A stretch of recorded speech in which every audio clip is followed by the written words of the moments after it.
Hello, Power Up Nation. I'm Pat Council, and welcome to Designing Your Life Today. So let's talk a little bit about 5 ways to motivate yourself. On Wonderful Wednesday, I often share ideas on how you can fall more in love with you, be excited about who you are, and really take things to the next level, a level that works for you based on your gifts and talents. So with that being said, let's talk a little bit about how to motivate yourself. And I wanted to talk about that because a lot of times people think that someone else is supposed to motivate them and they look outside themselves for motivation. Actually, motivation is something that you do for yourself. Now, when you connect with the right group and the right people, you can be inspired, which means it's going to spark some type of inspiration in you. It's going to help you grow and go to a level, let's say, that you're meant to go to, and you're going to feel comfortable doing that because you're around the right people. But no one is responsible for motivating another person. So with that being said, I wanted to share 5 ways to motivate yourself. Now, before I get into that, I just want to remind you guys that Pat Council Live is my YouTube channel, and I have not been on that channel. I think it's been just over a year. And so I'm going back to Pat Council Live in the coming weeks, and I will be happy to share more about that.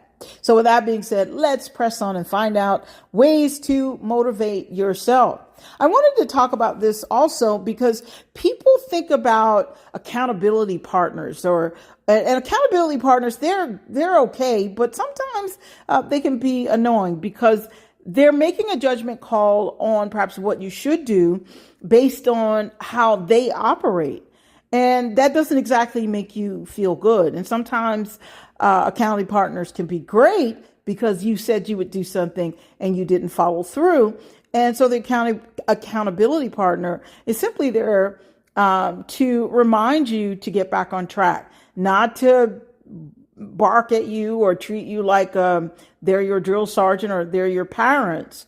And in order to keep that from happening, one of the best things you can do is motivate yourself and have the accountability partner so you're not sucking all of their energy out of them because they constantly have to follow up with you, or they constantly have to say something that excites you or cause you to get reignited and that kind of thing. That is too much of a responsibility to put on to someone else.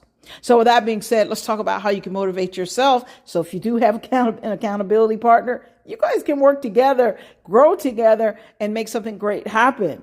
You know, in the Bible, it says iron sharpens iron. That's in Proverbs. And that's what it's about. It doesn't say, hey, let's kind of suck the energy out of each other because I need you to keep me motivated and you need me to keep you motivated. That's not how it's supposed to work. So here is the first idea.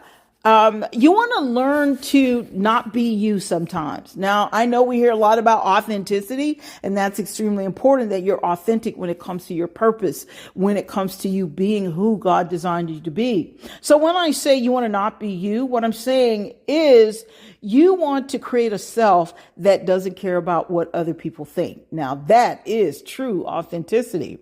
And you can motivate yourself by not being so self-conscious or leaving behind the feelings of self-consciousness that perhaps were instilled in you in grade school, middle school, and even high school. And if you went to college, even college, because you're living up to someone else's expectation. You're worried about what someone else thinks about you. So because of that, you become more of a non-assertive person. And when I say non-assertive, I'm not saying being a loudmouth or saying you can't tell me what to do kind of thing. That's not what I'm talking about. I'm talking about the fact that you are making the decision about the direction you would like to go in when it comes to your life, and because you want to fit in, you don't follow that direction. That makes you feel almost insignificant. And it really does cut into your motivation. And in some cases, it can make a person very sad because deep down inside, there's something saying, you know what? You're not being who you were designed to be. And so in this case, it might be more advantageous to you to really, let's say, adopt something new, adopt a new way of thinking, a new way of being, a new way of living. In other words, it's okay if, and I'm using women in this case, it is okay if you don't have to put on your makeup every single day before you walk outside because you're concerned about what someone else will think of you and how someone else will judge you. I don't always wear makeup when I'm going out or going to different places because I don't want to. And there's nothing wrong with that. That's not saying, oh, you don't care about yourself. You don't care about how you look. Of course I care about how I look, but let me get this straight. Putting on makeup, the face that I have without makeup, it's not good enough sometimes. No. So it's okay for you to kind of break, let's say, some of the rules of the game when it comes to that. So that's what I mean when I say, okay, lose yourself. Sometimes you want to take the risk of not being right all the time. People don't even, or some people will not step out and do something new or try something new because they don't want to look bad. They want everything to be so perfect. They don't want to lose face. Don't worry about that. Just be yourself. And this is about you actually not being afraid to be a little bit vulnerable. And so not even being afraid that if you are vulnerable and someone criticizes you for it, that, you know what? You don't have to worry about, the fact that they weren't mature enough or didn't have enough empathy or compassion to accept the fact that, wow, human error kicked in. This is how you learn sometimes. So you're going to be surprised how when you take some of that pressure off of yourself, be vulnerable, be a human being. It's because that's what you are. And get out of that comfort zone that someone else put you in. Be honest about where you want to go and who you want to be. And go ahead and experience the fear and do the thing that you have always wanted to do. And if that doesn't motivate you, I don't know what else will. But just in case, let's move on to number 2. So number 2 is, and this is something that I had to do. You want to, get rid of your television. And when I say get rid of it, not literally throw it away or never, ever watch it again. What I'm saying is pay attention to the reason why you are watching these shows. You know, you could actually change your life by, let's say, turning off the television sometimes, even if it's just, I don't know, one day a week or even just for an evening to start with. And think about that. So what would happen if you stop trying to, let's say, live vicariously through these shows? You find life in other people's shows and you let your own life become the show that you are now hooked on. So you want to think about that and ask yourself the question, which side of the glass do you want to live on? And so cutting down on your television, that can be, actually a little bit terrifying, but don't be afraid. You can actually detox slowly. So if you're watching too much television and you know it, then you might want to make that decision once again by asking yourself, well, what side of the glass do I want to live on? Do I want to live vicariously by watching someone else and being excited about what I see on that television and wishing that this was my life? Or do I want to design the life that I desire? I want to design and live my magnificent life. So think about that and then actually figure out what that looks like for you. All right, so let's move on to number 3. Okay, so here's number 3. Break out of your soul cage. Soul cage? So we know that the soul is made up of the mind, the will, and the emotions. So a lot of our emotions were kind of, I want to say, tampered with inadvertently when we were growing up, because you got to see certain things that were perhaps not emotionally healthy. Our emotions are tampered with as we become adults and we go through breakups or we go through unpleasant things that really leaves an impact on our emotions. And so our will is connected to that. So at that point, we're no longer as excited about life. And because our mind is a part of our soul, instead of expanding our mind, we allow it to shrink. We allow it to settle. We fall into what I call societal norms, things that people say, this is how it is supposed to be. This is where you're supposed to be. Now, our society, they encourage us to seek comfort. And one of the best ways to seek comfort is to follow that system that someone else has created for you. If that worked, there wouldn't be so many people who are complaining and who are unhappy. Okay, human beings are meant to fully express themselves. And when I talk about full expression, I'm not talking about expressing yourself in a manner that is derogatory or in a manner that infringes on someone else. That's not what I'm talking about. I'm talking about being able to fully express yourself so that you're healthy, so that you're happy, and you're excited about who you are each day when you wake up, even if you're going through some challenges. And so, as I said, our society encourages us to seek comfort. Think about it. A lot of the products and services that are advertised, and you can see it day and night, especially if you're watching television, they're designed to make us more comfortable and actually for us to be, not to be challenged as much. So they want us to be more comfortable and less challenged. And really, that's not what will make you happy in life. And the thing about that, when you think about being challenged, you want to be challenged. Only challenges causes growth. Only challenge will test your skills. Only challenge will make you better being challenged. That's what will make you better.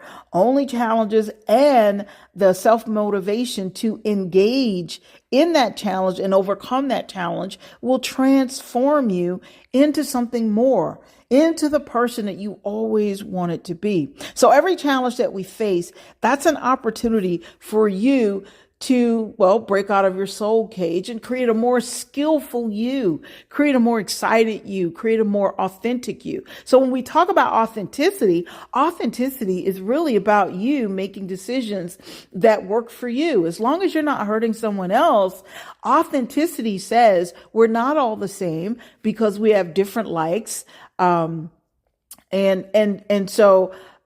we are, while we're biologically, for the most part, the same, but when it comes to what you like, when it comes to your gifts and talents, when it comes to the different people that you want to be around, because we don't all want to be around the same people. This is authenticity. In order for your authenticity to really come to the forefront, you have to break out of that cage that you've been put in. Your soul can be caged, as I said, by society and the societal norms. Don't fall into that.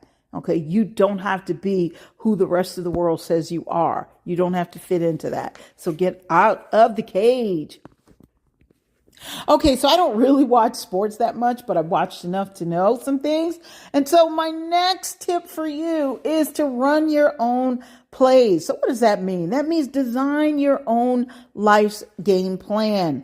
That's what designing your life today is all about. And today being a very present moment concept.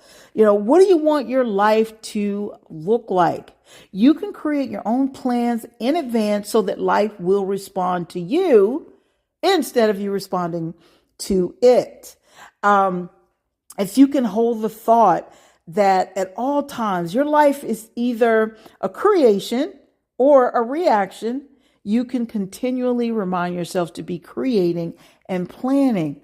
Creating and reaction, if you stop and think about it, and I never noticed this, but there was a book that I read, and it pointed that out, that creation and reaction have the same letters in them, except they are anagrams. And so perhaps That's why people slip so easily out of one and into the other. And if you're a person who reacts to everything that you see and hear, then that means that you are not taking full control over your life's plan. That means you're letting someone else pull your strings, and you don't want to do that. Listen, I've been there, done that before. At some point, something in me said, you know what, this is so not worth it. Okay, because I was not happy. So if you're not happy and you're blaming someone else for your unhappiness, perhaps it's because you haven't taken the time to create your own life. You're definitely not inspired, and you definitely don't feel motivated. And here's number 5. Run towards your fear. Now that takes some guts, but it is so worth it. One of the things you want to think about when it comes to running towards your fear, and while this is not really a secret, but it could be a secret from some, is that on the other side of your fear, there is something safe and there's something beneficial that's waiting for you. It's not supposed to be easy, you guys. That's why it induces fear. That's why you feel afraid when you're about to try something different and something new. But at the same time, think about it. When you're feeling this fear, you also have this feeling of excitement that, wow, I'm going towards something new, something exciting. And I feel drawn to this. Deep in my heart of hearts, I know this is a part of my destiny. This is a part of my journey. So once you start to go down that road, all of a sudden, even though you feel fear, all of a sudden excitement starts to creep up, because now you are seeing something amazing when it comes to yourself. If you pass through, let's say, even a little bit of the fear, you know what's going to happen? You're going to increase the confidence that you have in your ability to create your life.